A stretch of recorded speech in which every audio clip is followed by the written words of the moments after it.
Bueno, pues muy buenos días, tardes ya. Muchas gracias por acompañarnos esta mañana en esta mesa redonda sobre la participación del sector privado en los procesos de desarrollo. Mi nombre es Iliana Olivier, soy investigadora principal en el Real Instituto Elcano y bueno, pues seré yo quien introduzca esta sesión, además de moderarla, porque bueno, pues lamentablemente nuestro director Charles Powell no nos puede acompañar esta mañana por una pequeña incidencia de salud, nada grave, pero lo suficiente como para que no pueda estar hoy aquí. Es un placer para mí recibir a los ponentes de esta mesa redonda.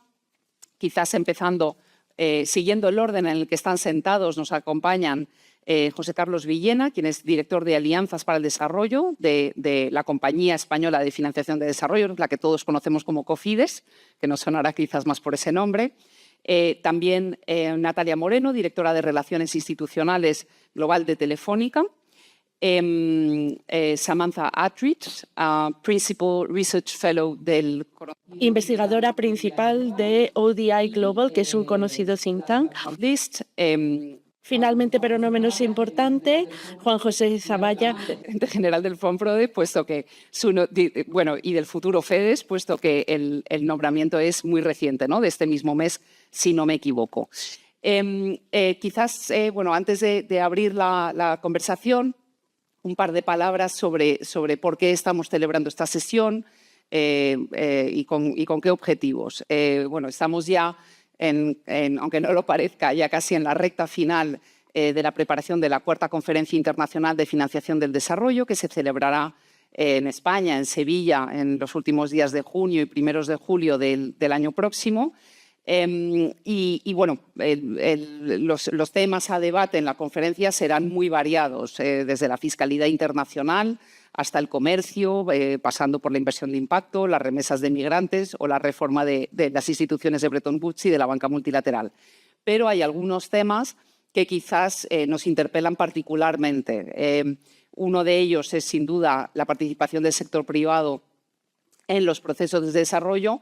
Es un tema muy amplio, muy indefinido, que quedó muy indefinido también en la anterior conferencia internacional, motivo por el cual sería interesante hacer un esfuerzo de concreción también de cara a la futura conferencia. Y luego, además, en el plano más doméstico, es un momento también oportuno para tener estas conversaciones, dado el momento en el que se encuentra la cooperación española, en un proceso de reforma, con una ley aprobada por una amplísima mayoría parlamentaria, lo cual no es poca cosa, el año pasado, y con una reforma en proceso de la principal herramienta de cooperación financiera, que es el FONPRODE, que será en breve el extinto FONPRODE, ¿no? y el FEDES, ¿no? En el que, como la mayoría de ustedes saben, participan distintas instituciones, dos de ellas COFIDES y otra de ellas la Agencia Española de Cooperación Internacional para el Desarrollo.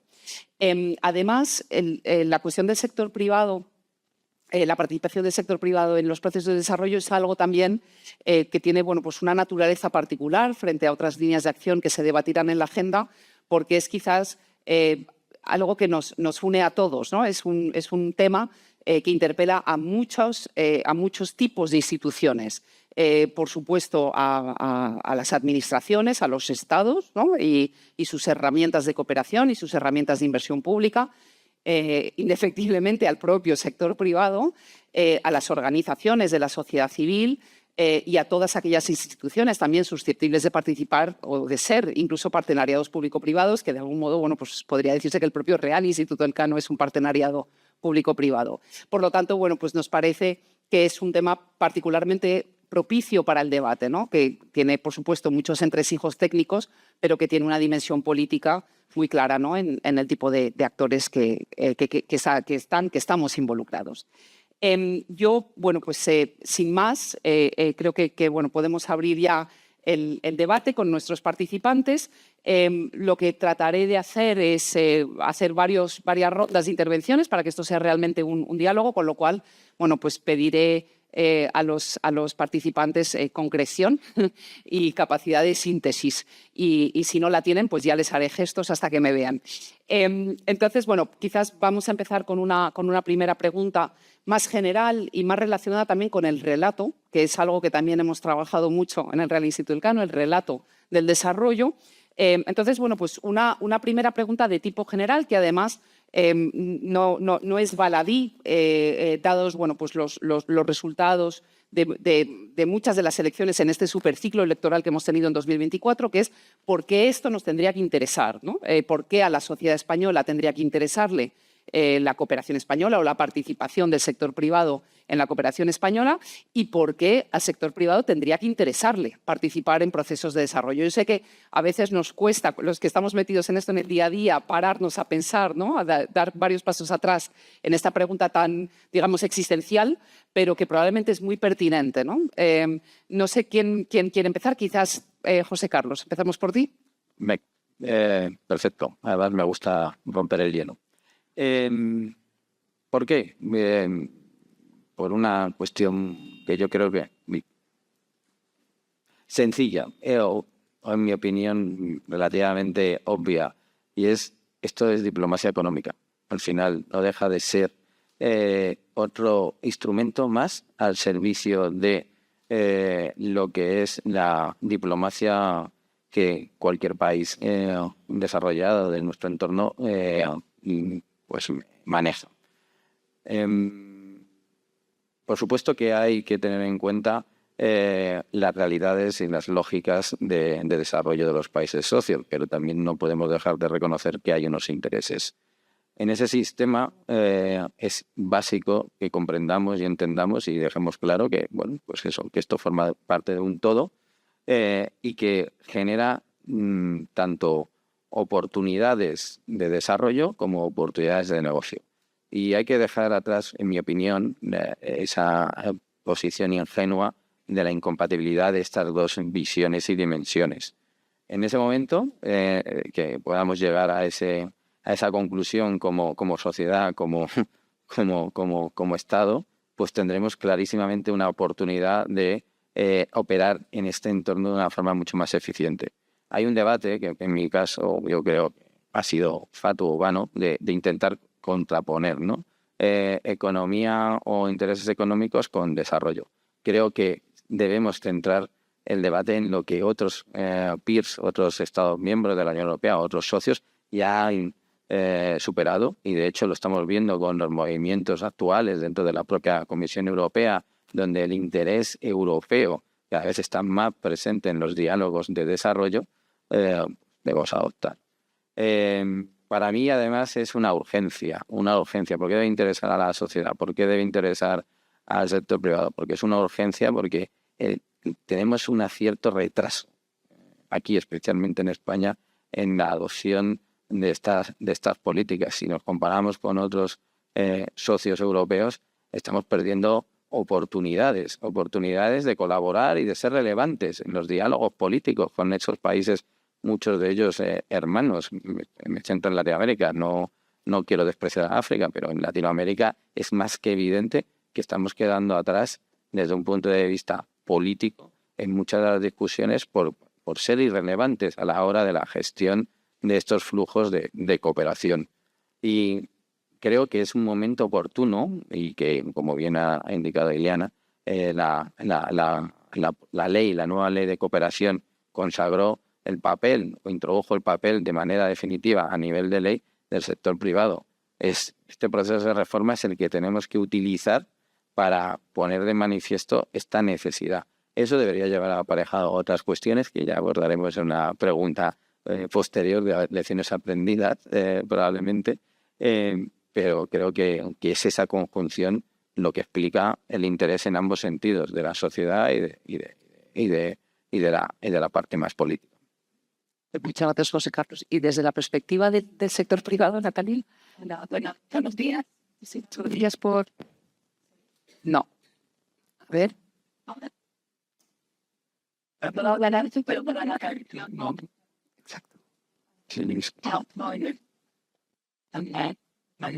Si hubiera un micro... Si te parece, Natalia, mientras arreglamos el... ¿no? Quizás podemos pasarle la palabra a Samantha y luego sobre esta pregunta y luego pues volvemos a ti, Natalia. Yeah, Sam. Okay. Hi.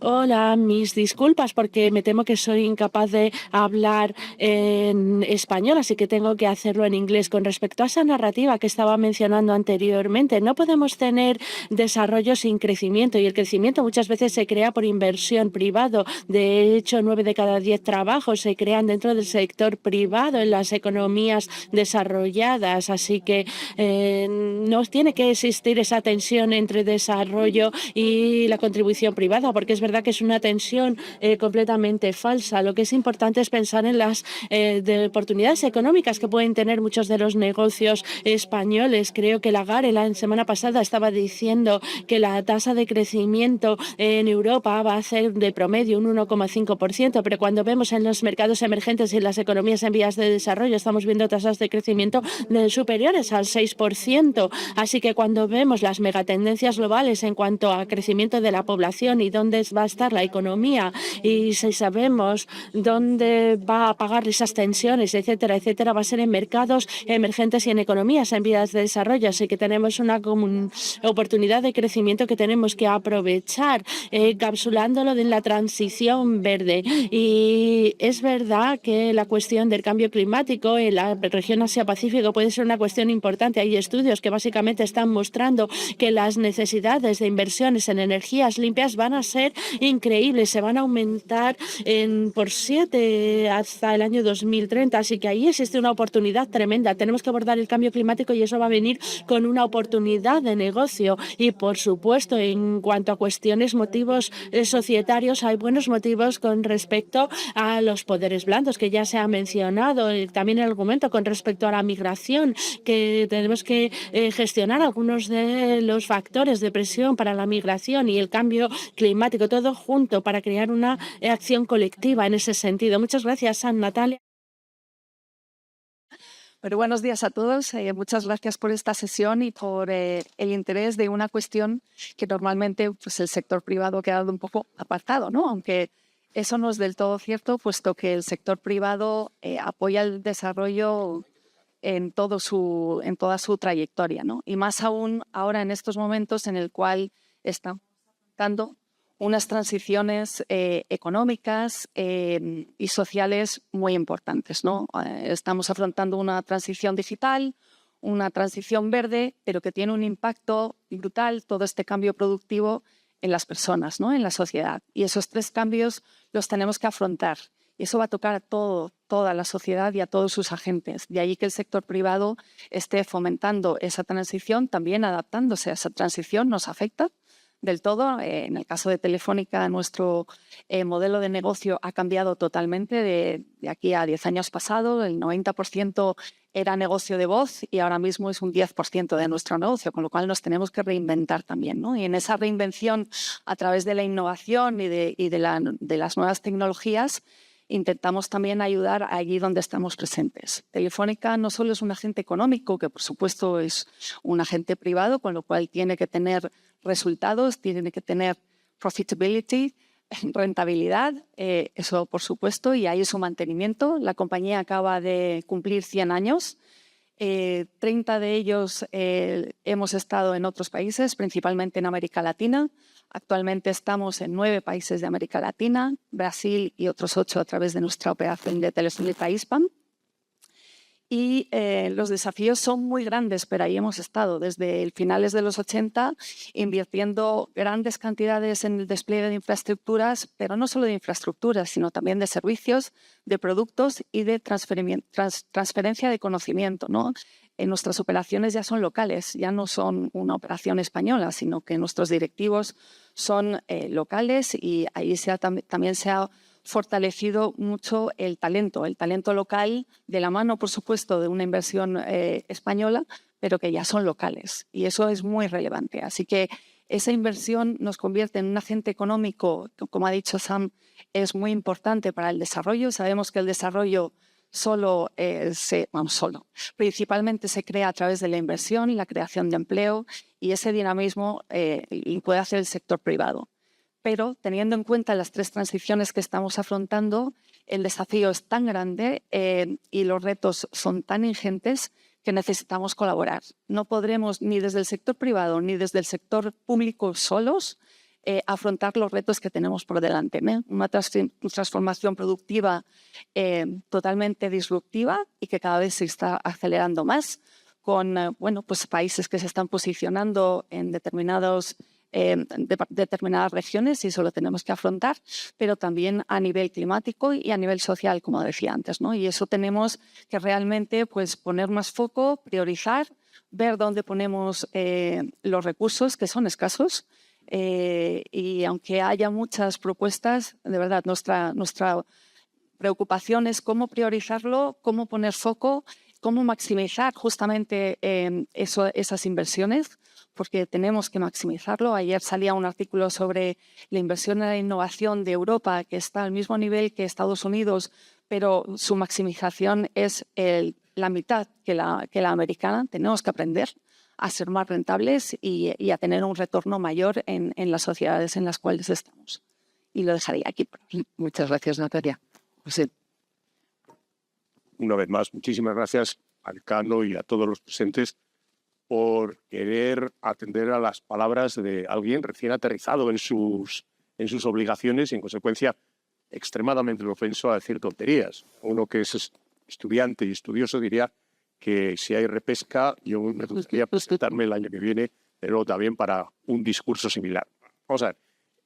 Desde el punto de vista de un viejo financiero metido en una tarea absolutamente novedosa, como es la gestión de un fondo finalista, que en este caso es el desarrollo, lo primero que tenemos que tener claro es que la cooperación es un bien público.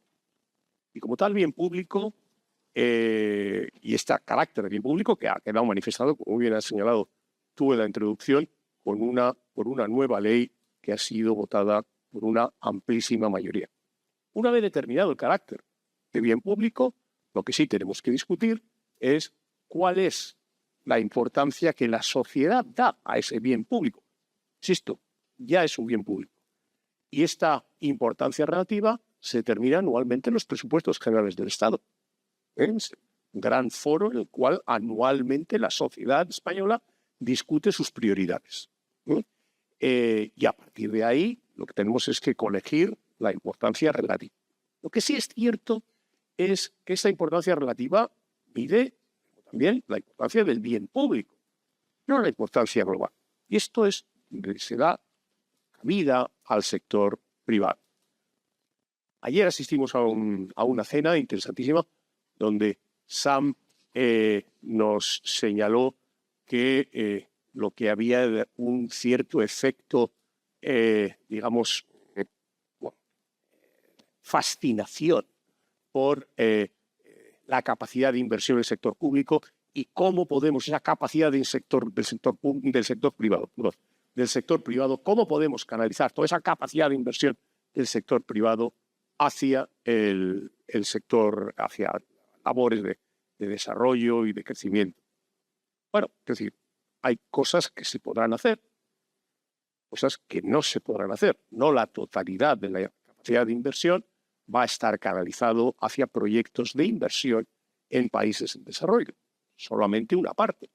Y la labor del sector público, en este caso, es, en primer lugar, contribuir, no digo identificar, digo contribuir a identificar esas oportunidades de inversión, agilizar y en determinados casos facilitar esa labor de inversión del sector privado en labores de desarrollo y, en última instancia, también dirigir, vigilar, supervisar que esas inversiones cumplen efectivamente los objetivos que tiene señalado.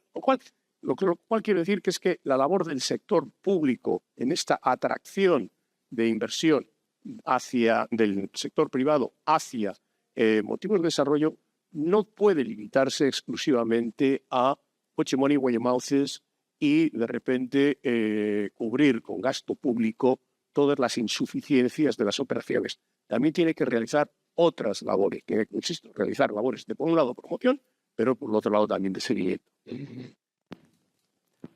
Muchas gracias. Habéis señalado toda, ¿no? una amplia batería, digamos, de argumentos, ¿no? Muy interesantes, desde la diplomacia económica, la posibilidad de reconciliar necesidades de los países socios con intereses de los países inversores, la importancia histórica del sector privado en los procesos de desarrollo, vía, por ejemplo, ¿no? la generación de empleo, la necesidad del sector privado para las transiciones que están pendientes y también, bueno, pues en plena revolución tecnológica, la capacidad de innovación del sector privado, ¿no? Yo quizás me voy a permitir discrepar mínimamente con Juan José en que los presupuestos del Estado son, ¿no? las preferencias reveladas de la ciudadanía en la medida en la que puede haber también un problema de agencia, ¿no? Pero bueno, quizás sí que es que no muy de acuerdo con todo lo que habéis planteado. Quizás siendo así y en el fondo estando ya ese relato un poco ahí fuera, ¿no? Y estaba ahí fuera después de la cumbre de la conferencia de Addis Abeba en 2015, que es el relato que se vincula también al paso de from billions to trillions, ¿no? Y esto, bueno, pues no ha ocurrido, no ha sido así, no hemos pasado de los billones anglosajones a los trillones. Entonces, la siguiente pregunta también para todos vosotros, y si queréis aquí podemos invertir el orden de intervención, sería, bueno, pues cuáles son las lecciones aprendidas, ¿no? ¿Qué hemos aprendido en los últimos 10 años, desde la anterior conferencia, que podemos llevar de forma mucho más, digamos, hábil qué lecciones podemos llevar a la siguiente conferencia? ¿Empezamos por ti? Sí, yo estoy harto de apellidarme Zavalla. Es decir, en el colegio los profesores se apiadaban de Aguirre, que era el primero, y siempre empezaban a preguntar lista por el final, por Zavalla, algo simple. Pero bueno, no, esto es aparte del comentario jocoso.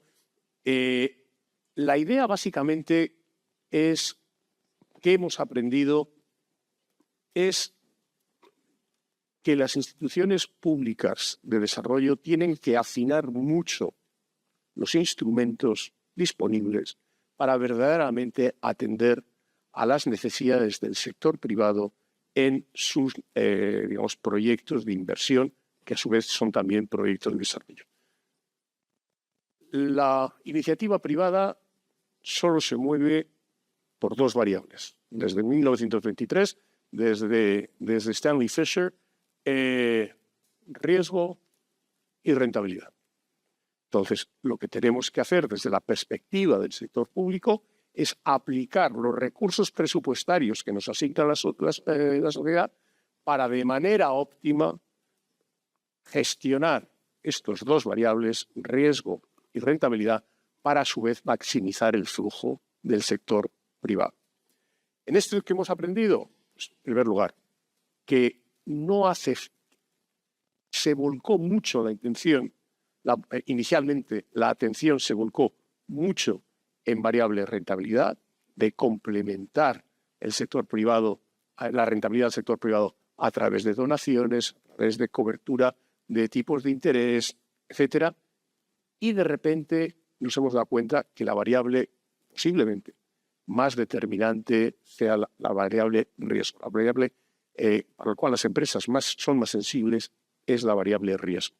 Y a partir de ahí, es lo que estamos viendo, es cada vez una mayor afluencia de recursos públicos, y no me refiero a españoles, españoles efectivamente hay un nuevo instrumento que es el FEDES, instrumento que introduce específicamente la posibilidad de emisión de garantías para proyectos de inversión. Eso es una novedad del FEDES. Pero no solamente digo el caso español, sino lo vemos también en el ámbito de la Unión Europea, dentro del ámbito de Global Gateway, que es fundamental, está volcándose fundamentalmente en el componente de garantías, y lo estamos viendo también por el lado de la demanda. Es decir, estamos viendo, paradójicamente, que hay operaciones de IFC, del Banco Interamericano de Desarrollo, donde lo que están pidiendo para determinadas operaciones son garantías para sus propias inversiones. Es decir, en definitiva, creo que la variable riesgo en estos momentos ha cobrado un protagonismo especial en la canalización de la inversión privada hacia proyectos de desarrollo, y la obligación del sector público es atender, creo yo, en la medida de lo posible, obviamente, esta demanda. El problema es que técnicamente es muy complejo. La construcción de carteras amplias y diversificadas que de alguna manera contribuyen a mutualizar los riesgos de una cartera de garantías es una labor muy, muy, muy técnica, lenta y mucho me temo que exigirá un tiempo de desarrollo relativamente grande. Then, which would be the lessons learned?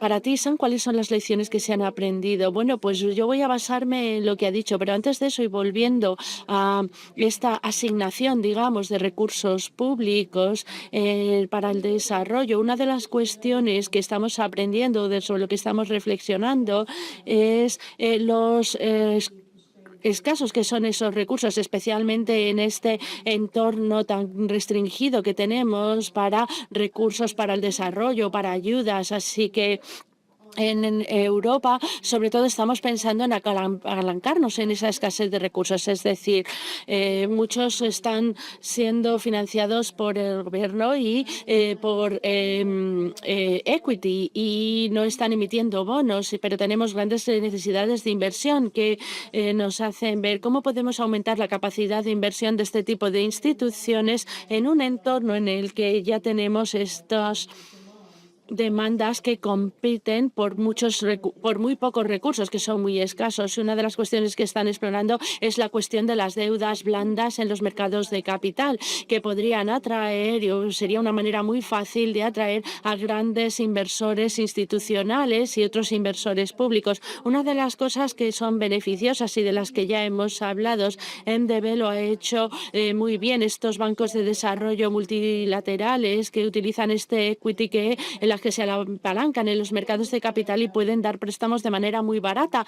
Pero una de las controversias que existen a este respecto es utilizar el riesgo del apetito de riesgo, la cuestión del límite del riesgo, porque si es una emisión de bonos en la AAA es absolutamente sagrada y pone en riesgo el capital, pero existe un gran debate en ese sentido. Tenemos que hacer un uso eficiente de los capitales. Si estamos financiando inversión en la deuda en Latinoamérica, probablemente no tiene sentido financiarlo también con deuda, y Equity Investment tiene Equity Capitals para hacer un mejor uso del capital y de los recursos que estamos liberando del presupuesto gubernamental. Se pueden asignar a instituciones como FEDES para que ellos tengan estas capital que esté dispuesto a asumir un poco más de riesgo. De esa manera utilizamos el capital de manera mucho más eficaz, y esto es algo que tenemos que investigar y tenemos que tratar mejor. Y volviendo al punto que estabas hablando, cómo estructurar las cosas y basándonos en las lecciones aprendidas, tenemos estas finanzas concesionales mezcladas, maneras subcomerciales de trabajar para poder ajustar la tasa de retorno ajustada a los riesgos. Y hay magníficos ejemplos que podríamos ver. Los holandeses tienen FMO, que se conocen en los mercados como unos fondos muy innovadores que se basan en el uso de estas bolsas de capital riesgo, incuban de alguna manera este tipo de fondos y estos vehículos de inversión que luego se estructuran para movilizar el capital privado. No tengo tiempo de entrar en todo esto, pero tendríamos ejemplos importantes que nos podrían inspirar. Así que cuando pensamos, por ejemplo, en energía renovable, en mercados emergentes en particular, una de las cuestiones es la falta de cartera que se pueda banquerizar. Tienen un modelo que se llama Private Investment Bank, que utilizan esas finanzas mezcladas desde la fase de desarrollo del proyecto, en la que es muy difícil conseguir capital, y que financian donantes y que llevan el proyecto a un final financiero. Luego tenemos los fondos de inversión financiados por fondos de inversión y minimizando estos acuerdos de financiación más complejo. Cuando tenemos el activo ya tenemos un flujo de caja y hay menos riesgos porque ya se ha construido y se refinancia con deuda. Así que es verdad que son modelos muy interesantes que se están estableciendo en este momento con el gobierno holandés y con esta institución bilateral de financiación para el desarrollo, y que hace que haya un flujo de dinero. Es muy interesante y es un uso muy estratégico de los recursos escasos que tenemos y que resulta muy interesante. Pero también podríamos gestionar capital de terceras partes. De nuevo, no tenemos que ser una institución financiera, un vehículo financiero muy importante. IFU danesa ha establecido un fondo de inversión que está movilizando 6 de los fondos de pensiones más grandes daneses, 3/4 de 1 billón y 30% de eso de instituciones, de inversores institucionales grandes que se unen a la financiación pública, y lo importante es que la visión del gobierno danés para establecer esto de la misma manera en los países gafos, de nuevo, el gobierno holandés ha desayunado esto de manera muy progresista para tener una inversión financiera, y trabajan con el FMO y siguen esas financiaciones mezcladas concesionales. Y una cuestión final, cuando pensamos en esto, es pensar en los objetivos de retornos que establecemos para instituciones como Cofedes, que si necesitamos capital de alto riesgo en muchos de estos mercados, esencialmente porque la oportunidad de inversión son altamente arriesgadas y por debajo de la tasa de retorno, y necesitamos capital riesgo para ajustarnos para ellos, bueno, pues una de las cosas que nosotros hemos llevado a cabo en el Reino Unido con nuestros institutos financieros es que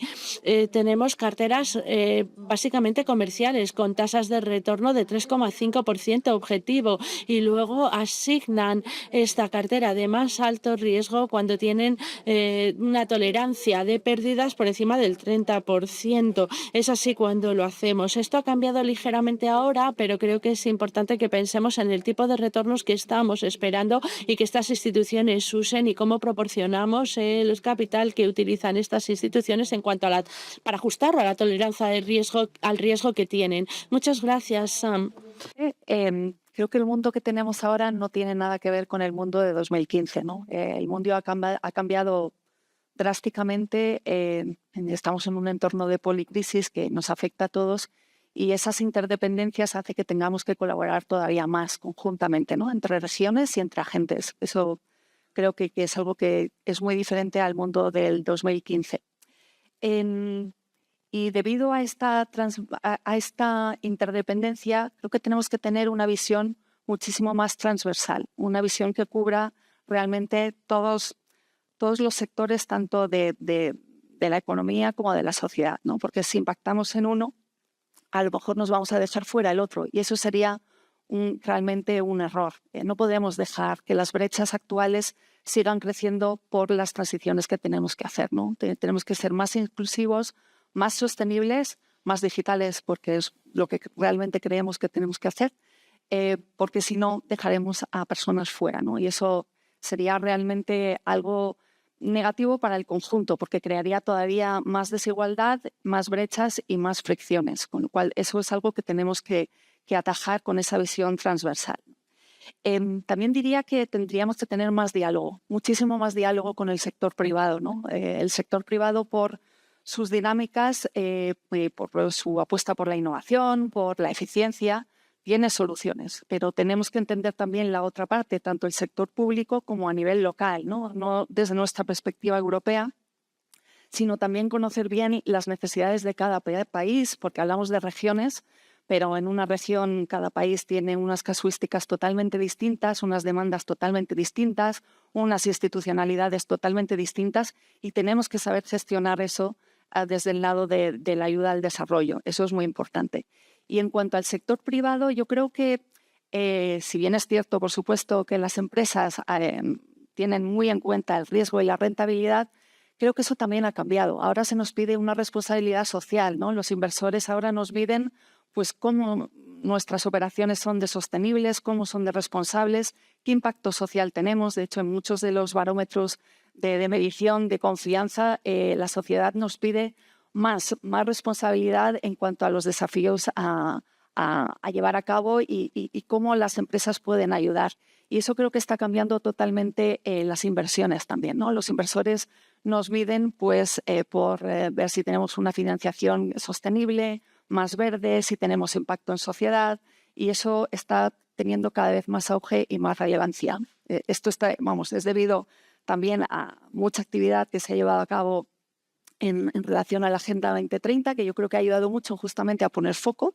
Se han determinado unos ejes de trabajo y muchas empresas han ido hacia ese sentido, por lo menos las grandes.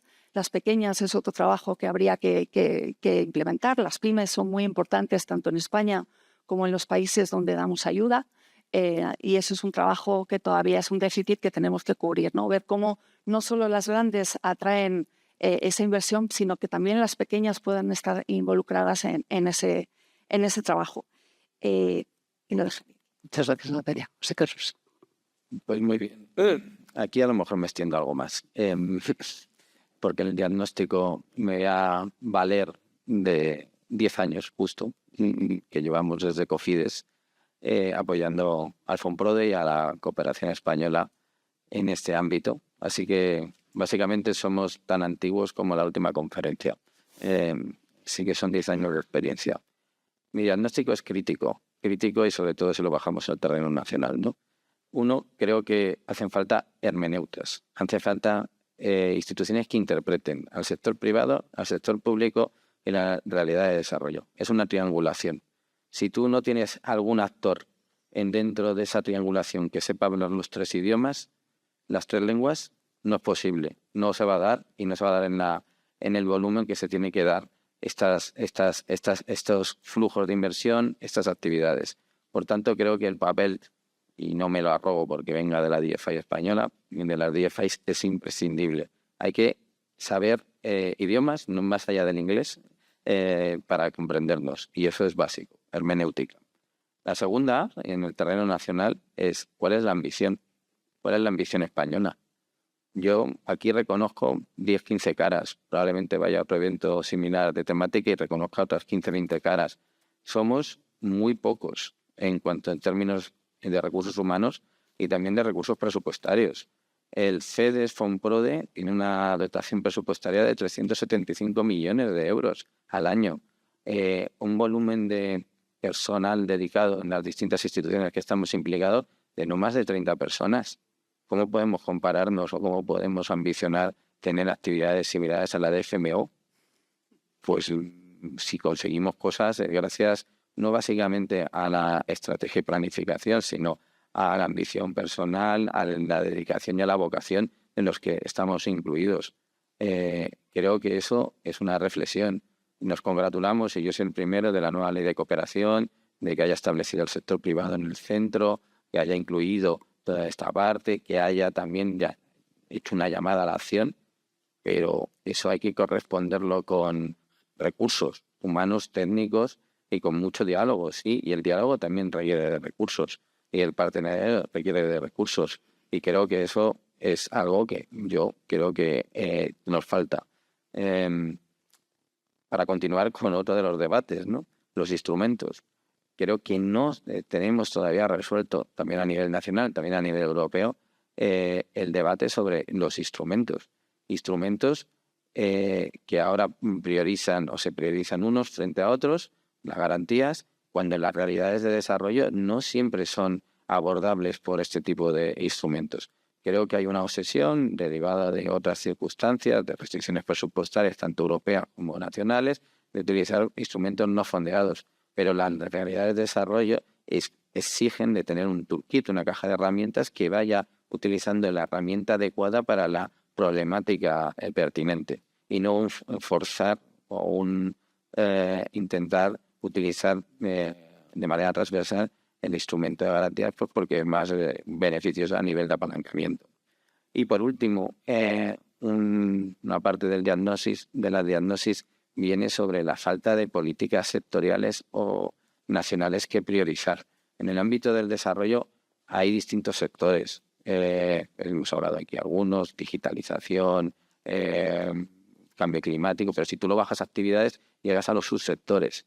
Todavía creo que no hemos cubierto un debate nacional de cuáles son esos subsectores, esas subactividades que nos interesan, porque nuestra matriz de producción o de actividad económica está habilitada para actuar o interactuar.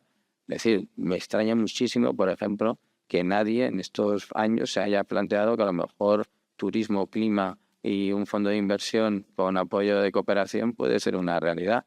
Somos una potencia turística. Yo envidio, por ejemplo, la visión de algunos países europeos mucho más pequeños que el nuestro, con menos capacidades y recursos presupuestarios como Finlandia, que tiene claro los 3 sectores sobre los que actúa: digitalización, gestión forestal, y no actúa en otro.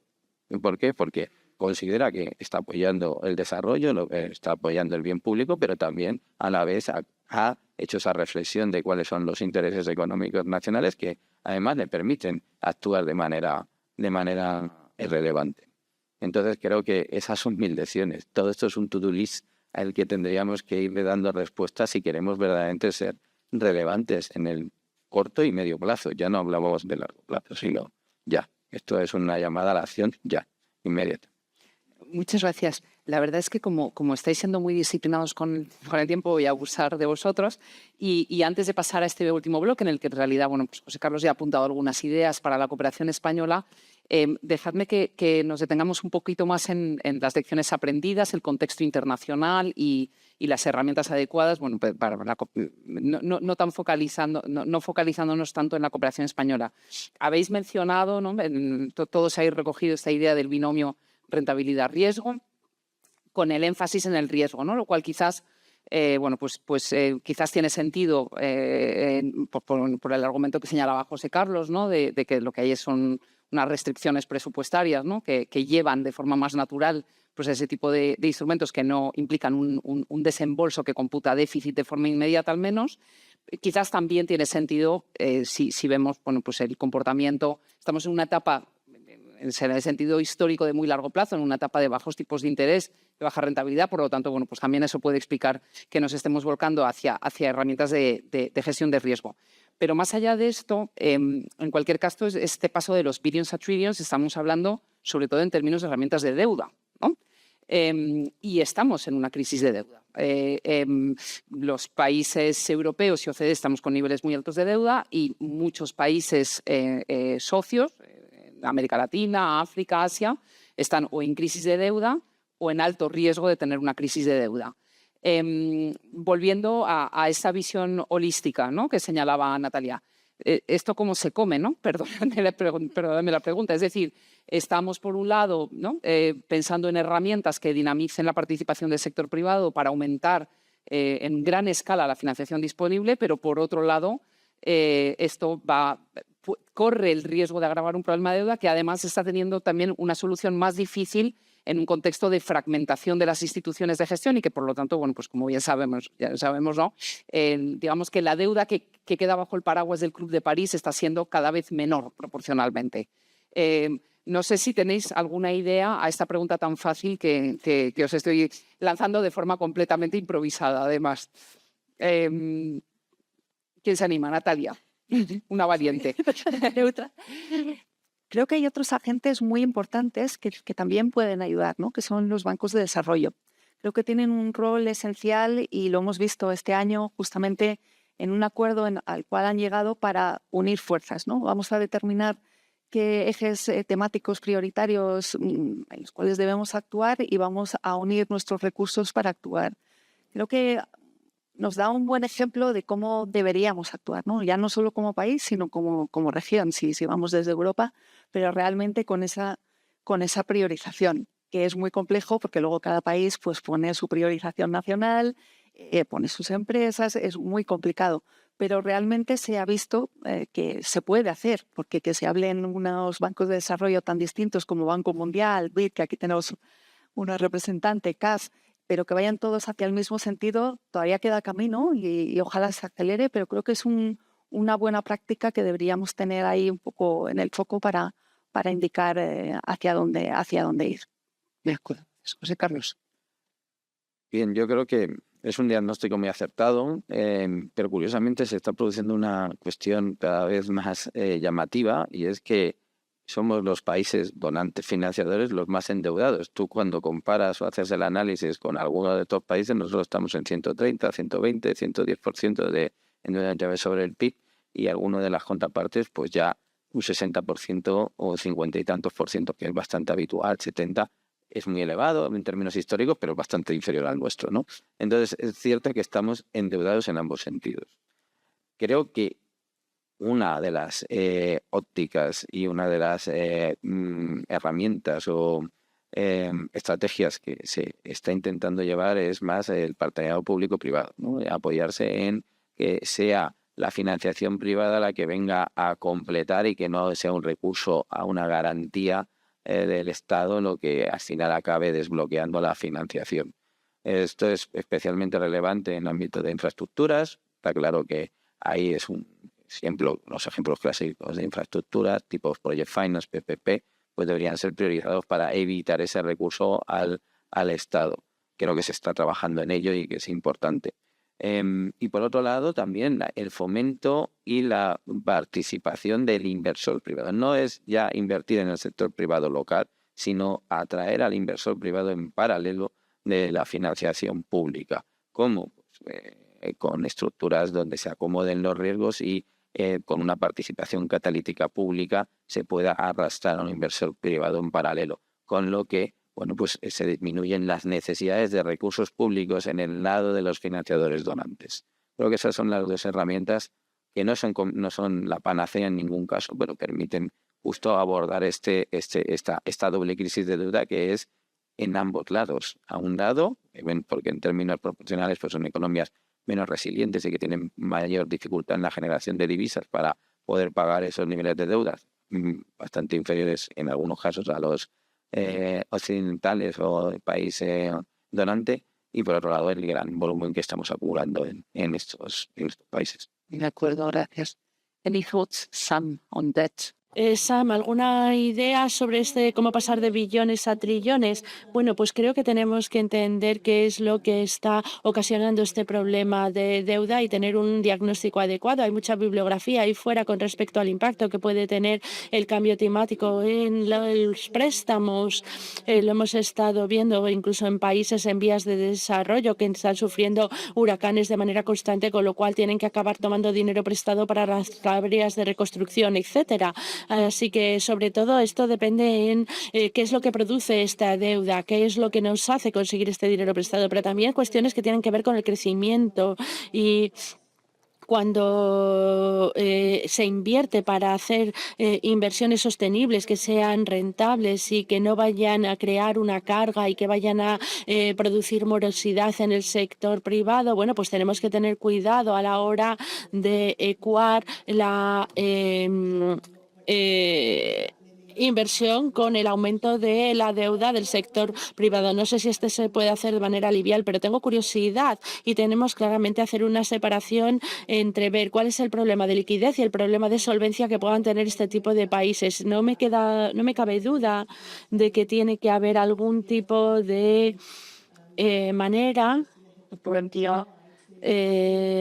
que podamos encontrar para aliviar la deuda que tienen muchos de estos países, porque es verdad que estar a alto riesgo de estrés de deuda aumenta los riesgos de país, lo cual supone una bandera roja para muchos de los inversores. Tienen implicaciones en la economía a largo plazo, en los tipos de cambio, etcétera, etcétera, etcétera. Es verdad que no tengo la respuesta, pero es verdad que tengo mucha curiosidad en los debates, las reformas de los bancos multilaterales, en los debates que se están dando, cómo estos bancos quieren intentar empezar a prestar más al sector privado, pero tenemos que ser capaces de abordar esto. No puedes dar más dinero prestado si estos países realmente tienen dificultades para gestionar sus tasas de deudas. Así que no tengo una respuesta para su pregunta, pero en cualquier caso sí que tenemos que tener muchísimo cuidado sobre cómo enmarcamos estos problemas y si la versión privada es la solución. La cuestión puede estar en la parte soberana con bancos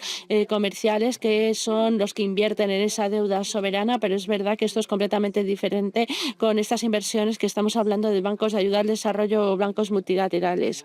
Sí, creo que por un lado tenemos esta cuestión de solvencia y esta cuestión de liquidez, y estoy de acuerdo de alguna manera con lo que José Carlos había mencionado. Desde el punto de vista de la liquidez, el estrés de la deuda es mucho más alto en el sur, pero también es cierto que en muchísimos casos, en caso de crisis, la deuda privada se puede transformar en deuda pública de manera muy fácil. Sí, existe una conexión claramente, pero muchas gracias, Juan José. Quería matizar que el presupuesto para este año, de hecho es el presupuesto del año 23, para el FONPRODE es de 365 millones más 10 de donación, pero ojo, de aprobación, por parte del Consejo de Ministros.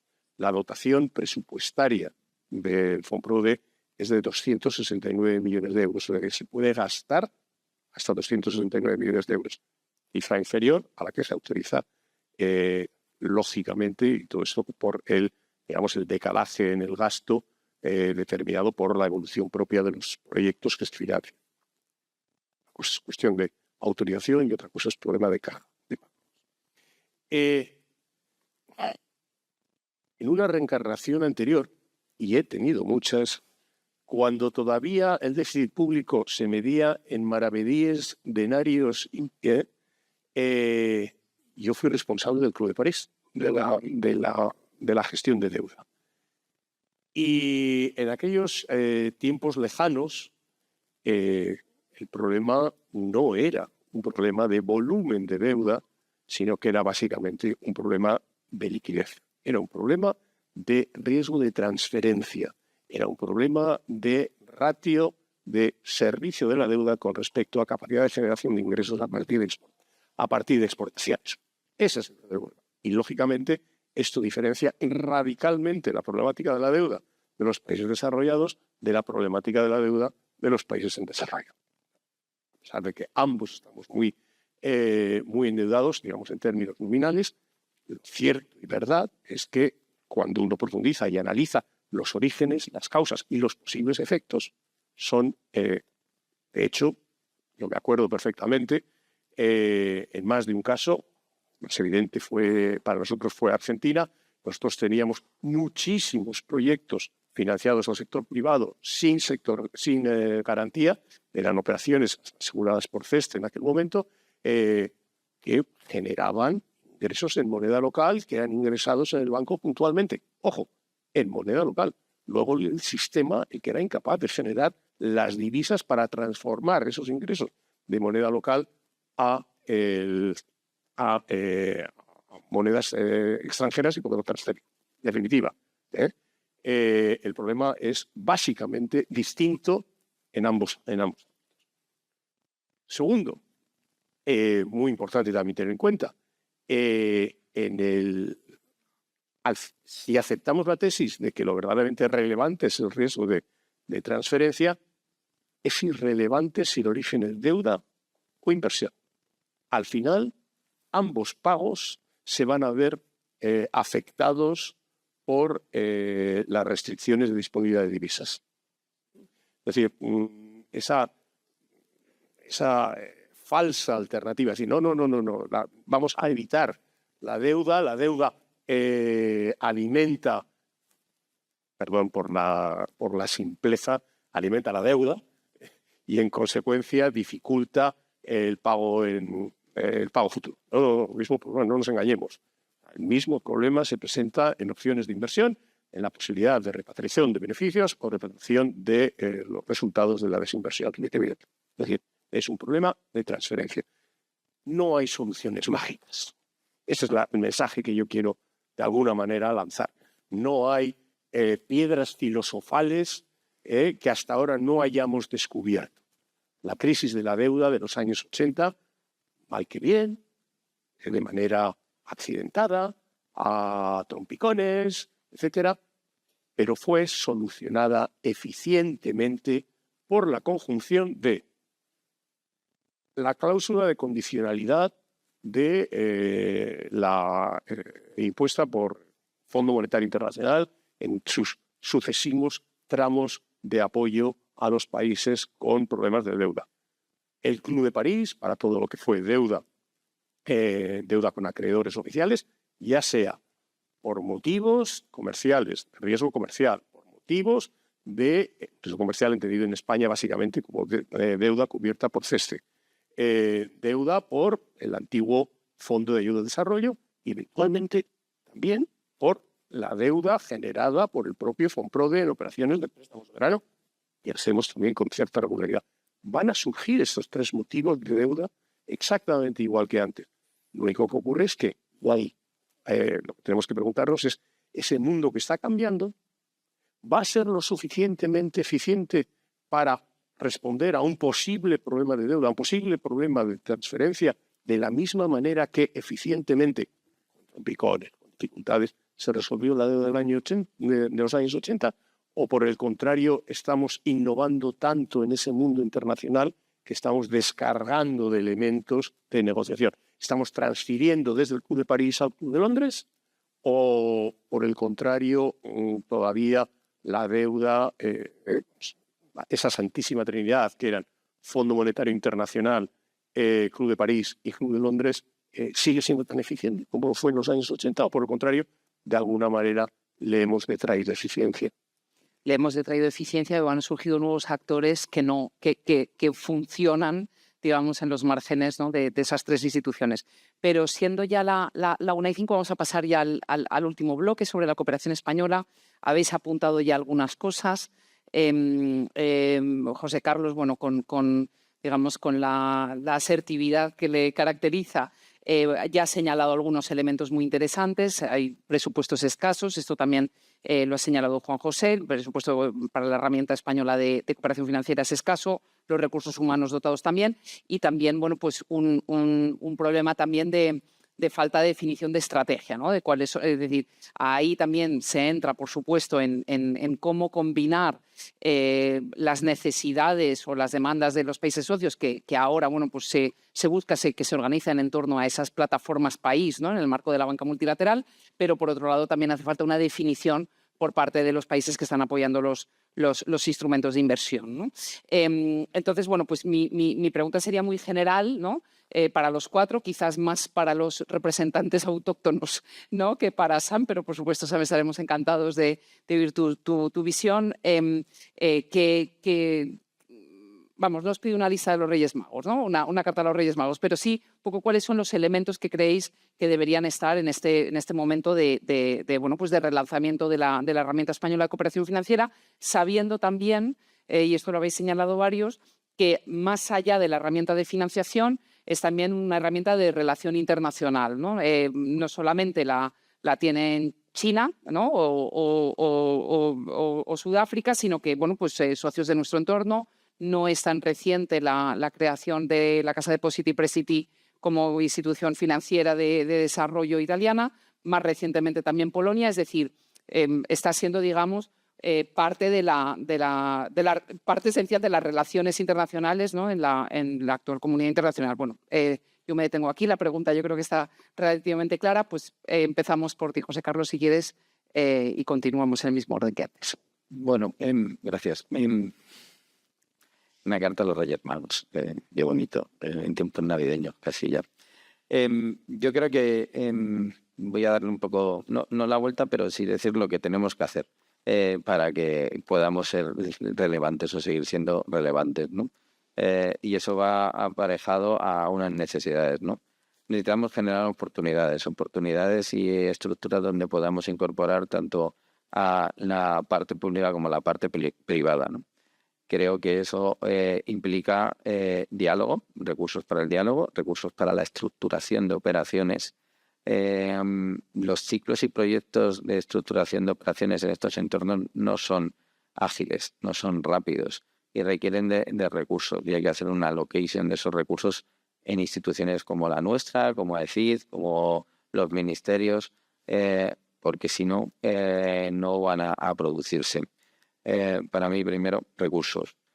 ¿Para qué? Para hacer esas estructuras que todos sabemos cómo se llaman y que es el vocablo un poco manido, que es el blended finance. Creo que sin tener presente este tipo de forma de financiación o de apoyo a los procesos de desarrollo, no vamos a conseguir una escala, ¿no?, en ello. Eso no implica donar, subvencionar, sino ponerse y ajustar los distintos factores que componen ese binomio, riesgo-rentabilidad, que apuntaba Juanjo. Todo se rige por riesgo-rentabilidad, esa rentabilidad social también, no tiene por qué ser rentabilidad económica, pero lo que ocurre es que los riesgos son más o menos aceptables para cada uno de los actores. Está claro que si ajustamos los riesgos, sabemos ajustar esos riesgos y cada parte, cada implicado asume el riesgo en la medida de su apetito, seguro que se van a facilitar. Por tanto, más oportunidades, más estructuras, más recursos. Las necesidades son ingentes, es decir, nos faltan estructuras y sobre todo identificación de proyectos de calidad. Uno de los grandes problemas que hay es que probablemente haya recursos financieros en todo el sistema, grandes recursos financieros, pero lo que no hay son suficiente número de proyectos de calidad o estructurados. Eso es reconocer que se necesita una fase previa de diseño, una fase previa de estructuración y que se necesita dedicar recursos a ello. Muchas veces cuando intentamos atraer al sector privado a estos flujos, a estos proyectos, claro, un inversor privado tiene que ser rentable, tiene que mantener una rentabilidad. No puede hacer pro bono una serie de actividades si no luego uno tiene certeza de que va a ser rentable o que va a tener oportunidad de ejecutar ese proyecto. Por tanto, esas fases de diseño tienen que estar incluidas dentro de las programaciones y de las actividades de DFIs. Ahí considero la necesidad de tener facilidades de asistencia técnica o donación que puedan preparar estos proyectos, porque lo que faltan probablemente son proyectos de calidad o programas de calidad. Y por último, tenemos que tener muy claro, y creo que eso es una llamada colectiva a tomar conciencia de que si no lo hacemos nosotros, lo harán otros. Lo harán otros porque lo están haciendo. Vengo de El Salvador, la principal biblioteca, lo ponía ayer de ejemplo en la cena que tuvimos, la principal biblioteca del centro de El Salvador ha sido construida íntegramente con dinero de la cooperación financiera china. El principal desarrollo turístico, que está al sur, también ha sido construido con dinero de la cooperación china. Que no hay ningún problema. Seguramente el mundo que nos viene implique también tener una partenariado con la cooperación china, pero son formas distintas y son formas que ahora mismo no están insertos en este sistema que nos hemos dado desde hace 40, 50 años, que es el multilateralismo. Estamos pasando a un mundo multipolar. Por tanto, o somos conscientes y metemos eso en nuestra matriz de pensamiento o probablemente perdamos los trenes. Y está pasando, nada más. Gracias.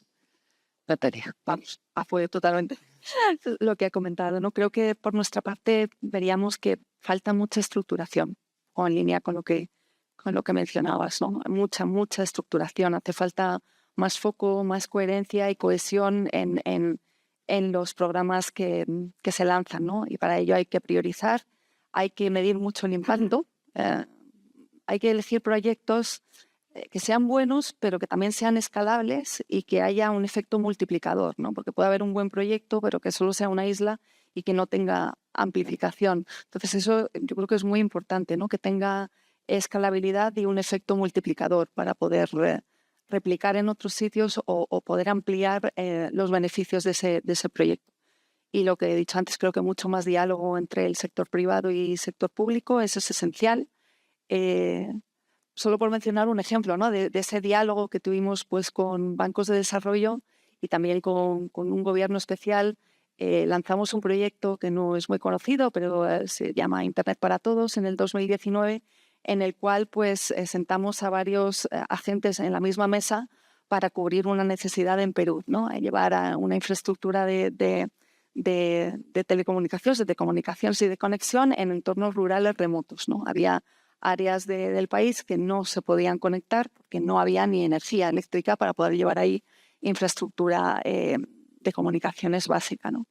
Bueno, pues nos pusimos de acuerdo y creamos una empresa sostenible entre Telefónica, Meta, que es nuestro competidor, pero nos pusimos de acuerdo porque ellos tenían una solución tecnológica mejor que la nuestra. Nosotros teníamos el know-how y cómo hacerlo. Ellos tenían una buena solución tecnológica y buscamos fondos, ¿no? Y nos dirigimos tanto a BID y a CAF y creamos un consorcio que es sostenible, que está dando una infraestructura neutra de comunicación con 3G y 4G. Tenemos un despliegue sostenible a base de, con energía verde y estamos dando en pocos años conectividad a más de 3 millones de personas, ¿no? En 18.000 comunidades, con estaciones base, sostenibles, complicado, pero es rentable. Y eso ojalá se pueda escalar y llevar a otros países con esta misma solución, ¿no? Es complejo, es largo, pero desde el diálogo y desde la comprensión, incluso con competidores, pues se puede llegar a hacer algo y con parte del sector público, porque también eso es importante, hubo que hacer cambios en la regulación, ¿no? Hay veces que también la inversión necesita un apoyo regulatorio y de un apoyo jurídico para poder hacer cosas que normalmente el ordenamiento jurídico normal no te permite, ¿no? Y ahí hubo una flexibilización de algunas condiciones que nos permitió hacer un modelo de negocio disruptivo, innovador, pero sostenible. Gracias, Natalia. Sam, any idea? San, ¿algún tipo de idea? No tienes por qué tenerlas, ¿eh? Si no quieres, si tú quieres saltar. No, muy rápidamente y siguiendo con lo que se había dicho anteriormente, creo que es verdad que tenemos ventajas comparativas, es decir, entendiendo cuáles son tus ventajas competitivas en el negocio. Tú has hablado de inversiones renovables en Finlandia, donde se conoce mucho y allí podemos desarrollar estrategias para expandir esas inversiones con finanzas para el desarrollo. Eso es muy importante, sabiendo dónde estamos y cuáles son nuestros puntos fuertes. Y luego, por supuesto, esto cuesta dinero. Ese trabajo de agenda cuesta dinero y hay que asignar dinero hacia ello. Y como estaba diciendo anoche, va a costar cada vez más dinero debido la trayectoria macroeconómica global con riesgos que están aumentando, sobre todo cuando hablamos de deudas con tipos de interés que están subiendo en muchas economías y viendo otras propuestas de valor relativas. Esto desde luego va a costar dinero y si queremos hacerlo tenemos que invertir en instituciones como las vuestras para que tengan los recursos financieros, ¿no?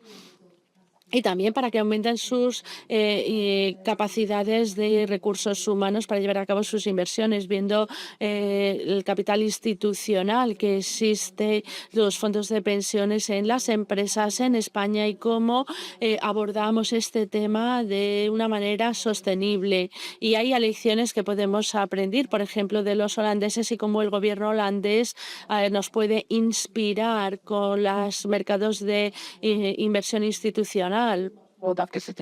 Y pensando más en esta agenda. Si hay un epítome del arte español es el barroco del siglo XVI y XVII. Bueno, pues parte de ese barroquismo se refleja también en la arquitectura institucional del desarrollo, de la ayuda al desarrollo español. Es decir, en el ámbito concreto, específico, no hablo ya en general de la cooperación de desarrollo, sino muy específico de la cooperación financiera, el hecho de que tengamos tres instituciones, un front-end que lo gestiona Cofides, un middle-end que es propio de la ECID y un back-end que lo realiza el ICO, y gestionar las relaciones, que son muy complejas, jurídica, financieramente, de análisis, etcétera, entre las tres organizaciones, efectivamente es extremadamente barroco, por ponerlo de una manera elegante y no por ello menos gráfica. Sin embargo, es decir, tenemos el FEDES, la cooperación financiera, etcétera, moderno, yo creo que podemos tener prácticamente todos los instrumentos, pero sin embargo yo he hecho uno muy importante de menos, que hasta ahora en el ámbito, por un lado, de la financiación de operaciones comerciales y por otro lado, en el ámbito también de operaciones de desarrollo, está siendo tratado de una manera muy marginal, insuficiente, debido fundamentalmente, esencialmente, a el temor a incurrir en un gasto público, que es el componente de las asistencias técnicas para estudios de viabilidad de proyectos. No somos capaces, no hemos sido hasta la fecha capaces de estructurar no voy a decir una agencia, una facilidad para el pago, que no financiación, para el pago. Es decir, aquí estamos jugando siempre con la polisemia del término financiación.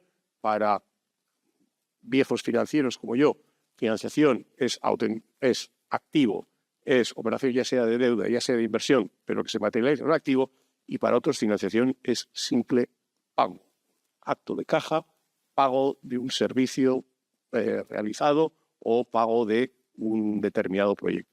Aquí se acaba. No, yo estoy hablando, en este caso, y a diferencia, a contranatura de mi propia personalidad, estoy hablando de pago, estoy hablando de donaciones, estoy hablando de renglón específico de gasto de presupuestos generales del Estado. No hemos sido capaces, por lo menos hasta la fecha, de articular un sistema sólido, como digo, de estudios de viabilidad, y eso tiene varios efectos. Es decir, llegamos siempre tarde a los proyectos, somos reos, por ejemplo, en operaciones de crédito, somos reos de la banca multilateral, en el fondo de las migajas que nos deja la banca multilateral. ¿Y por qué las migajas? Pues porque ellos tienen sus propios, sus loan officers, tienen sus bonus ligados directamente a la cantidad de crédito propio que son capaces de colocar y, en consecuencia, su disponibilidad para ceder tickets a entidades como nosotros es difícil, no es la mejor, y lo que pretenden siempre es eso de blended finance. Tú haces el blended y yo hago el finance. No, eso no es sencillamente no es viable. Me ha explicado cuál es el renglón, la condición básica de la financiación, de la cooperación financiera, y es que no se puede materializar, salvo incidencias, no se puede materializar en gasto público. Tiene que ser siempre un activo. ¿Cuál es la magia? ¿Por qué va a estar Hacienda dispuesta a incrementar el presupuesto? Porque que se materialice en deuda o en inversión supone únicamente una variación en la posición activa del Estado. No genera un gasto público, no computa como gasto público, ni con respecto a la normativa española, sino con respecto a la normativa de cuentas públicas, canal de la OCDE, por un lado, y del Fondo Monetario por otro. No computa. Y esa es la magia. Por eso, el futuro crecimiento tiene que estar ligado necesariamente a operaciones de financiación crediticia o de inversión, en definitiva, de la construcción de una cartera de activos. Bueno, insisto, rompiendo con mi naturaleza, hemos sido incapaces. ¿Qué efecto fundamental tiene este? Pero somos reos, como he explicado, de las agencias multilaterales, que dependemos de ellas para que nos den las migajas de crédito, y segundo, somos incapaces de generar proyectos nosotros mismos. Somos incapaces de, desde el arranque del proyecto, desde el concepto de la necesidad, de la identificación de la necesidad en el país en desarrollo, de desarrollar el proyecto sucesivamente. Y entonces, desde mi perspectiva, la compleja arquitectura institucional de la cooperación de desarrollo todavía le falta una pata, que es la pata de la asistencia técnica para proyectos. Hasta entonces no seremos dueños reales de nuestro propio destino en materia de cooperación financiera. Muchas gracias. Bueno, pues entonces entiendo que lo que le pedimos a los Reyes Magos es avanzar del barroco al 19 tardío y el 20 y un banco público, y le pedimos un banco público de desarrollo. Entre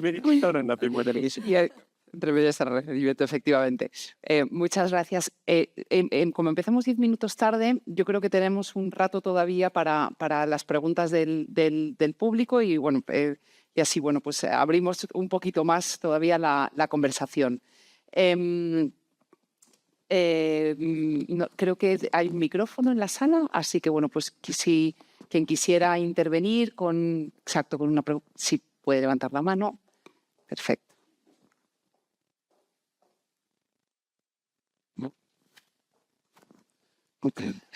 Muchas gracias por las intervenciones. Juan Botín, Banco Santander, director de instituciones europeas. Una cuestión que no ha salido en el debate, pero que supongo que estará detrás, es el lanzamiento del Global Gateway por parte de la Comisión Europea, donde sé que además Elcano ha estado muy involucrada y preparando un paper de mucho contenido. Y especialmente, y aquí a Santander o a Telefónica, una serie de empresas nos han pedido que echemos una mano como parte del sector privado para mover y para que esto se pueda materializar específicamente en el área que más nos interesa a nosotros, que se llama América Latina. Y la realidad es que después de un año de trabajo y de reuniones, y ahora viene una nueva comisión, el tema no ha avanzado mucho. Probablemente porque los fondos que están disponibles son insuficientes o porque el riesgo país de algunos de los países no lo permite utilizar. Entonces sí me gustaría que seguramente, primera reflexión vuestra sobre este comentario, y sí me gustaría que probablemente en la conferencia de Sevilla del 2025, y además yo soy sevillano, con lo cual en tierra el que quisiera ser profeta, se pudiera, por favor, llevar y poner esto en un contexto donde España pueda poner el valor que tiene y ese puente que tiene que significar con América Latina. Muchas gracias. Gracias. Vamos a quizás recoger 2 o 3 preguntas, las agrupamos. Muchas gracias. Y así le devolvemos la palabra a los panelistas. Ahí al fondo había levantado la mano y luego aquí en la segunda fila también.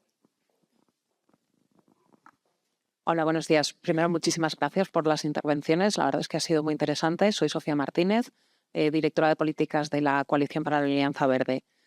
Y mi pregunta son 2. Una, nos ha hablado de la sociedad civil y creo que para las alianzas público-privadas y para la acción local es fundamental, y sobre todo también con el papel de las pymes y de otros sectores. Y decías, también hablamos de distintos sectores. Creo que es muy importante tener un diálogo entre las 3 patas, no dejar una fuera. Y la segunda es concretamente también un poco como se hacía en la anterior pregunta. El Real Instituto Elcano ha estado trabajando y España está trabajando muy fuerte en estos papeles para la conferencia de Sevilla, y quizás ahora que ya está publicado el documento de DESA, el papel de los elementos, no sé cómo traducirlo a español, perdonadme, y las recomendaciones que hay, que están muy separadas, aunque al final están muy unidas, la cooperación al desarrollo y la cooperación público-privada, si podríamos también lanzar una llamada a la cooperación en España para proponer ideas concretas, porque creo que también esta sensación de reunión, conferencia, cumbre, son todas fundamentales y todo se va dejando para después. Que concretamente, ¿qué podríamos hacer? Si tenéis alguna idea. Yo tengo alguna idea, tengo algunas preferencias también entre las ideas que hay en este papel y bueno, lanzar un poco esa llamada. Gracias. Muchas gracias. Habían pedido también la palabra en la segunda fila. Muchas gracias. Espérate. Muchas gracias. Para mí es muy atractivo el haber participado en este coloquio, charla, o le llamemos como queramos, porque está muy alejado de los procesos de decisión sobre materia de desarrollo en España. He estado mucho más metido distribuyendo las migajas que comentaba la valla de los bancos multilaterales de desarrollo, y en general creo que en esta reunión se podía también pensar cuál es el rol que España espera de las instituciones multilaterales de desarrollo. Es una propuesta que hago para las consideraciones futuras. La segunda es que no se ha tocado como europeos, no se ha hecho una sola mención del informe Draghi, y creo que de aquí a Sevilla hay que haberlo estudiado, no las 400 páginas, pero por lo menos 40 páginas del informe Draghi. Gracias. Pues muchas gracias. Si no hay más palabras pedidas, quizás podemos hacer una primera ronda de respuestas desde la mesa. Pues bueno, pues sintetizando Global Gateway, ¿no?, y sus obstáculos, está quizás, no creo que puede ir dirigida a todos en general, el papel de la sociedad civil y también pues qué está planteando concretamente la cooperación española, o España, mejor dicho, de cara a Sevilla. Tenemos además, no quiero ponerla en un apuro, pero tenemos la suerte de tener entre el público a Mónica Colomer, embajadora en misión especial para financiación del desarrollo. O sea que, bueno, por supuesto, no. Si quieres recoger también uno de estos guantes, pues sería estupendo. Y luego, bueno, pues qué espera España de las instituciones multilaterales. Es verdad que bueno, pues, quizás hay dos miembros del panel que podrían contestar más claramente, ¿no? Que son quizás José Carlos y Juan José, pero bueno, también apercibo a Marta Mulas del Ministerio de Economía del público, o sea que bueno, que no dudéis en participar si queréis. Empezamos por el orden que queráis. Natalia, se anima. Global Gateway. El elefante en esa habitación, ¿no? Cuando salió Global Gateway y todos los diálogos relativos a esta iniciativa nos pareció como un instrumento novedoso, ¿no? Y lo cogimos con, la verdad, mucha ilusión y le pusimos mucho énfasis. Además, ayudó mucho la presidencia española de la Unión Europea, ayudó para ponerlo de manifiesto, unir un poco fuerzas y veíamos realmente esperanzados que esto podía dar un buen resultado, ¿no? Luego hubo un reparto, porque claro, Global Gateway no solo es para América Latina, también cubre África y Asia, y la parte negociada entre los Estados miembros para América Latina pues quedó bastante deslavazada porque solo se le dedicaban 45.000 millones, ¿no? Con una necesidad de inversión que va muchísimo más allá. A partir de allí pues intentaron definir proyectos y bueno, pues las empresas privadas pusimos realmente todo lo que podíamos aportar, también teniendo nuestros límites, pero aportamos todo lo que podíamos a nivel de propuestas. Y les tengo que decir que todavía estamos a la espera de ver un poco retorno, ¿no? Estas propuestas se han quedado allí, llevamos más de 2 años y la lectura que hacemos es que no podemos esperar. O sea, y como bien decía mi compañero en su ponencia, otros agentes, otros actores están invirtiendo y no están esperando. No podemos hacer un plan a 5 años, no tenemos ese tiempo, hay que hacerlo ya. Entonces, bueno, pues los operadores privados, como tienen otras dinámicas, pues tendremos que ver por dónde tirar, pero no podemos esperar un plan, un acuerdo, una negociación, que además con una nueva comisión y los nuevos retos que tiene la comisión, pues vamos a ver cómo queda todo esto. Es problemático, ¿no? Porque otros están avanzando. Y pongo un ejemplo en el cual hemos estado involucrados desde Telefónica. Se elaboró una alianza digital entre la Unión Europea y Colombia con un gran lanzamiento y hace poco pues el gobierno de Colombia ha cerrado un acuerdo con China sobre temas digitales. ¿Qué hacemos? ¿Dónde estamos? ¿Podemos esperar 5 años? No. Si esperamos 5 años, otros ya lo habrán desarrollado y quedará el esfuerzo que se ha hecho por parte de la Unión Europea y del sector privado en nada, porque otros ya habrán ocupado ese terreno. Así que, bueno, creemos que la idea era muy buena, es muy buena. Había que ser ambiciosos, pero luego la implementación se está quedando un poco atrasada en relación a los tiempos que se necesita para poder accionarlo. Es lo que puedo decir por mi parte. Gracias, Natalia. José Carlos. Global Gateway. Bueno. Coincido plenamente con Natalia en esta última frase. Es una buena idea con una implementación, pues, no del todo satisfactoria. Digámoslo así. Voy a ser un poco menos asertivo y más eufemístico. Creo que es una buena idea. Creo que hacía falta. Y va un poco en lo primero que dije al empezar. Esto es diplomacia económica. Intentar agrupar la diplomacia económica bajo una bandera común o de unos intereses mínimamente común, el mínimo común denominador de la Unión Europea, creo que es relevante en un mundo que cambiante donde los polos van a tener un papel mucho más importante, ¿no? Entonces creo que el concepto, y a todos nos pareció una muy buena idea, también a nosotros como practitioners nos ha parecido. ¿Qué ocurre?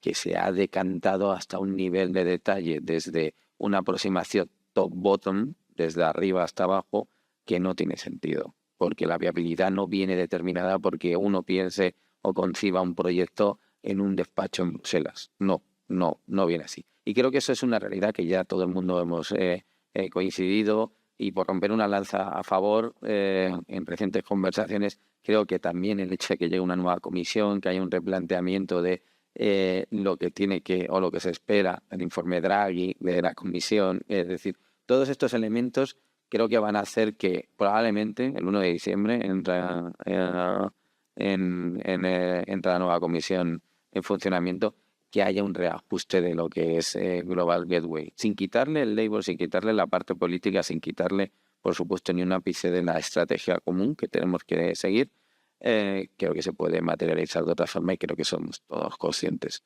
Así que yo confío que en los primeros meses y de cara a la conferencia, yo también soy medio andaluz, así que estoy muy orgulloso de que se haga en Andalucía, podamos llevar una idea más aterrizada de lo pragmático, porque es exactamente eso, hay que ser pragmáticos. No podemos seguir hablando de, bueno, vamos a colaborar en estas líneas, no, que efectivamente podemos hacer con los instrumentos que tenemos, porque una cuestión clarísimamente necesaria es saber qué instrumentos tenemos. Hemos intentado hacer de instrumentos desligados instrumentos ligados y eso ya nos ha imposibilitado a muchos la posibilidad de operar. Así que yo en ese sentido creo que estamos en una etapa de 2 o 3 meses, a lo mejor se redefinen algunos parámetros. Muchas gracias. Sam, anything you would like to... ¿Algo que querrías añadir a esto? Es que no estoy nada implicado en la implementación como los compañeros. Sí, los dos elefantes en la habitación. Uno haya mencionado que es efectivamente Global Gateway. Vamos a ver, ¿qué es Global Gateway? Es una recontabilización de recursos previamente existentes. Es decir, programas ya existentes en el ámbito del presupuesto de la Unión Europea son reclasificados y, perdón por el palabra, rebrandeados, rebranded, como Global Gateway. Pero no aporta ni desde el punto de vista conceptual ni desde el punto de vista financiero novedad alguna. Claro. ¿Cuál es mejor dicho, novedad alguna en esos dos aspectos? Sí es una novedad que por primera vez toda la filosofía que llevamos hablando 20 años en materia de desligar la cooperación al desarrollo, tanto desde el punto de vista comercial como desde el punto de vista también de objetivos políticos, no supeditar, no condicionar la ayuda al desarrollo a criterios de importancia, relevancia política, presencia política, proyección política de los países, pues parece que ha habido un giro copernicano y por primera vez la comunidad, la Unión Europea, habla de Team Europe, presentar una visión unificada, una visión que proyecte unidad política, giro copernicano. Es decir, si esto sigue así, dentro de 2 años estamos hablando de nuevo también de créditos de ayuda ligada. Eso es el primer elefante. Ligado con el segundo elefante. ¿Por qué la Comisión reacciona de esta manera y genera Global Gateway? Esto, es decir, esto fue un secreto a voces que no salga de Europa, pero que Global Gateway es un hijo intelectual de la presidenta, ¿no? Es decir, es ella la que impulsa el proyecto y es lógico que en época de cambio de comisión pues el proyecto se ralentice y una vez sea ella vuelta a nombrar presidenta de la comisión, lo más probable es que conozca un despegue. Tendrá que atacar estos 2 elementos que mencionamos. Por otro lado, ¿cuál es el otro elefante? El otro elefante en la habitación, China. Es decir, es una reacción de la presidenta de la comisión a básicamente a una cosa que se llama Belt and Road Initiative. Es decir, la proyección del poder político que hace China, no solamente en Asia, sino también al lado del mundo, a través del Belt and Road Initiative, es el factor explicativo de esta iniciativa de Global Gateway. Yo vengo de pasar 5 años y una pandemia en China.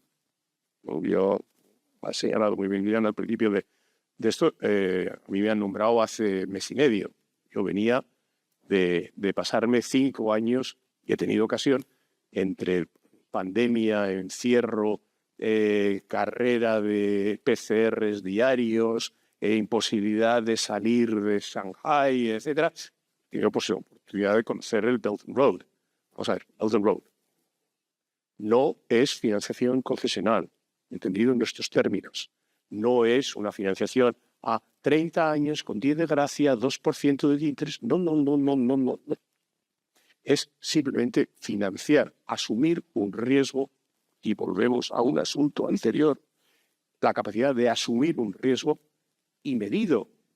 Y si no, me refiero a los problemas que está teniendo en estos momentos el Belt and Road Initiative en Kenia, con la carretera entre Mombasa y Nairobi, no, perdón, el ferrocarril, entre el carril ferrocarriles entre Nairobi, pero también el puerto, creo que está aquí, no me tomen la palabra, de Colombo en Sri Lanka, etcétera, y la ejecución de los mismos. Es decir, se financia, pero si hay impagos, la prenda se retoma.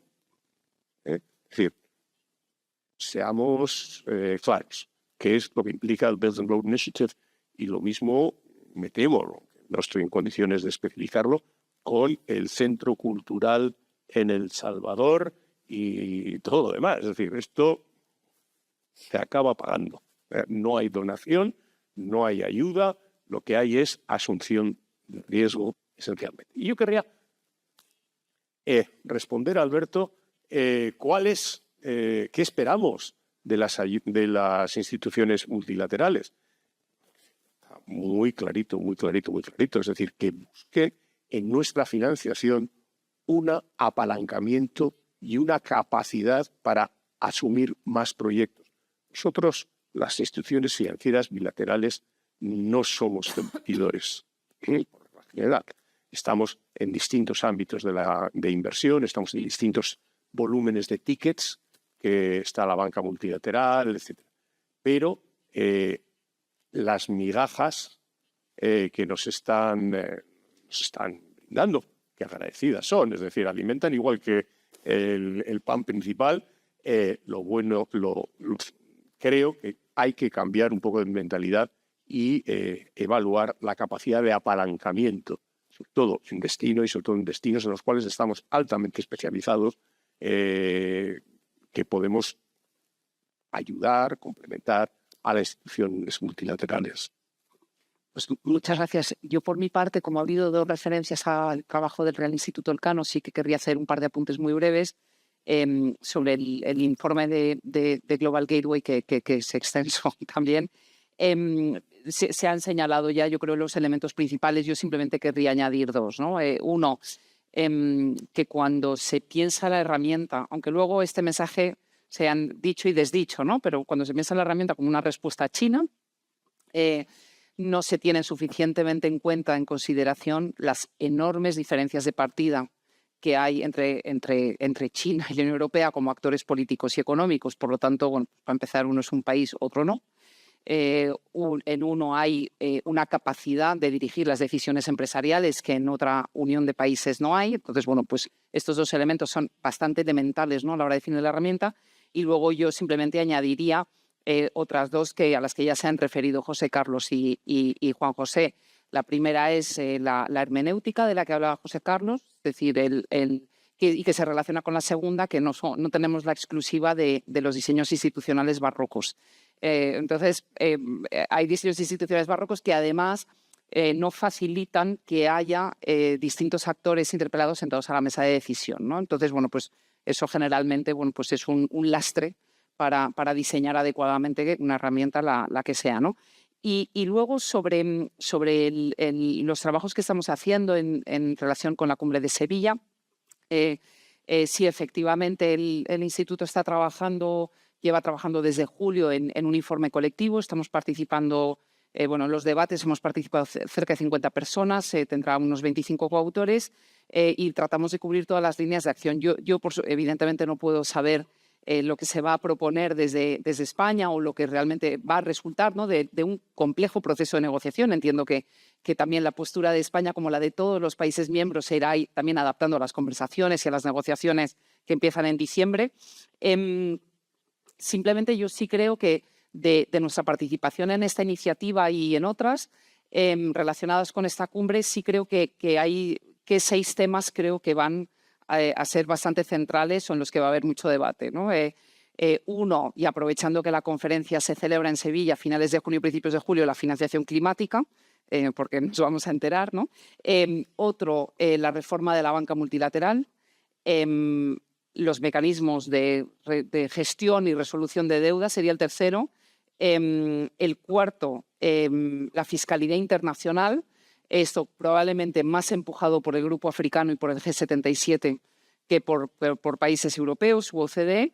Y luego el último que creo que desde luego prácticamente ni se menciona en el papel de elementos, me ha gustado la traducción, pero que sí creo que por lo menos debería tratar de incluirse ese debate sobre pues, la coexistencia de la ayuda oficial al desarrollo con el apoyo total al desarrollo sostenible, el TOSDI, ¿no? Pero bueno, quizás esta sí es mi lista de los Reyes Magos, así que bueno, simplemente dejo estos, creo que son temas en los que está habiendo muchísimo debate. Pues como nos hemos extendido ya un poquito más, 5 minutos más de lo que debíamos, sí, quizás Mónica, le daría la palabra a Mónica Colomera, la embajadora, por si quiere añadir algo en relación con la conferencia de Sevilla y ya, tras eso ya cerraría. Muchas gracias, Ileana, y muchas gracias a los panelistas. La verdad es que ha sido muy interesante y muy oportuno. Y quizás por dar un poco también de respuesta, ¿no?, a las cuestiones relacionadas con Sevilla y las ideas que pueden tratarse allí, como muy bien explicaba Ileana, esto es una conferencia de Naciones Unidas, España es un Estado miembro más y efectivamente el proceso negociador en firme no ha comenzado, pero tenemos una primera base buena que es el papel de elementos en el que efectivamente pues tenemos distintos ámbitos y uno muy claro es este, ¿no? O sea, a mí me ha gustado mucho el título porque realmente es cómo llevamos esa participación del sector privado en los procesos de desarrollo, pero teniendo en cuenta esa pequeña frustración que arrastramos desde Addis Abeba porque realmente no se ha producido esa movilización, digamos, a grandes dimensiones que se esperaba. Entonces, ¿qué hacemos, no? ¿Qué hacemos para que esta vez ser más efectivos, por lo menos en ese ámbito? Porque también la idea, y eso es una idea que España está empujando,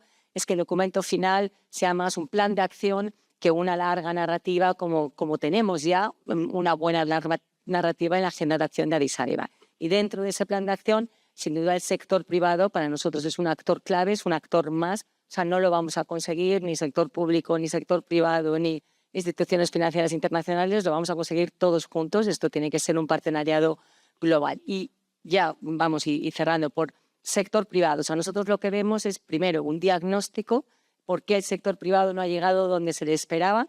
Entonces ahí, pues efectivamente se ha dicho en esta mesa, pues por grandes profesionales, el riesgo efectivamente es lo que ha prevenido que esas grandes inversiones lleguen no ya solo a América Latina, Natalia, sino a muchos países de África, donde efectivamente se está pidiendo esa mayor participación del sector privado. Y segundo, efectivamente yo creo que hay que ir muy de la mano con el sector público, como decía Juan José, pues todo ese programa de garantías. Y tercero, nos faltan buenos proyectos, eso es verdad, pero para tener buenos proyectos hace falta pues a lo mejor el pago más que efectivamente solamente la financiación. Entonces, bueno, es una combinación de elementos.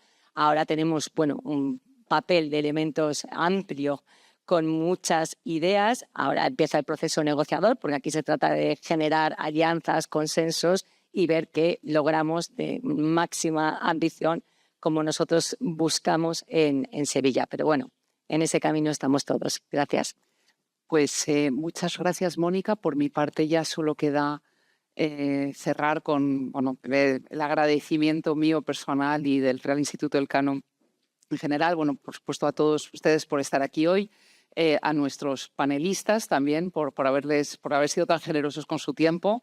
Thank you very much, Sam, for making it. Muchísimas gracias por venir desde Londres, así que por venir aquí en IELTS. A mi colega en el Real Instituto Elcano, María Santillán-Osí, quien coordinamos juntas el informe sobre el Global Gateway. Estamos también trabajando juntas en la coordinación del informe sobre financiación del desarrollo, que quería agradecer también su trabajo en diseñar esta sesión, y por supuesto a mis compañeras de coordinación de actos y de comunicación en redes por la excelente organización de esa actividad. Si no digo ninguna tontería, ¿verdad? Si digo que se ha grabado la sesión y se publicará en la web del instituto, me dicen que no digo tonterías, y en cualquier caso, bueno, pues habrá próximamente una publicación, un ARI sobre esta temática, y bueno, y confiamos que en enero o febrero el informe sobre la conferencia de Sevilla. Muchas gracias.